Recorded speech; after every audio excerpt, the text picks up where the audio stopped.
Forward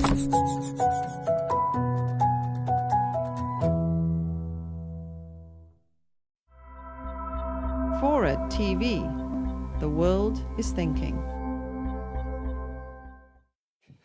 There's always a lot of competition for what's on the top of my pile of worries, but I suppose a typical one, a lot of them are worries in general about the web and about the internet, about any one large party getting to control it.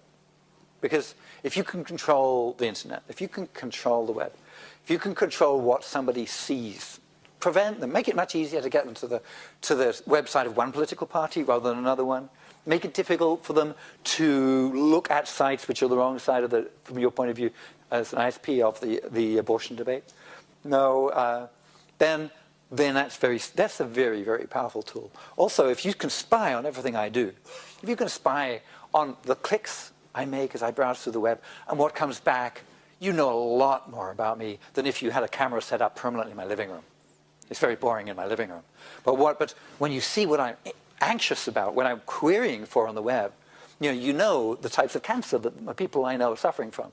You might incorrectly conclude that I'm suffering from that cancer, and so you might be very tempted to put up my insurance premiums. So that I don't want a world where, when a lot of people use the web as a very, very critical thing, when they're weak, when they really in need of help, are there, when they're gay and they're wondering whether to come out, when they're wondering whether they've got cancer, when they discovered somebody they know has got cancer, and they're wondering what to do about it, and they're reaching out to look for some information about it, you don't want them, you want them to know that nobody's going to be following that click. That click is just between them and the internet, and then people will be able to use it to its full power. Otherwise, people will it will become frightened, and they will be manacled. And besides the World Wide Web Consortium keeping standards open, the responsibility for seeing that happens rests mainly with whom? Well, it rests with everybody keeping an eye out. We all have to watch out when our rights are threatened. But certainly, well, the Web Consortium tries to make really nice technical standards that work together. It also encourages people to use those standards. Now we've launched a World Wide Web Foundation. That's something new. That's different. It's much broader.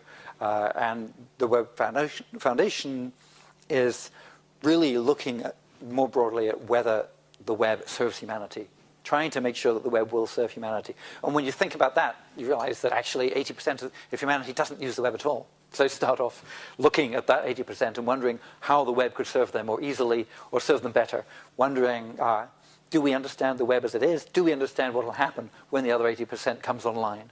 So there's some huge questions about the web. It's a very big system. The World Wide Web Foundation is setting out to be responsible, to help humanity be responsible about the web.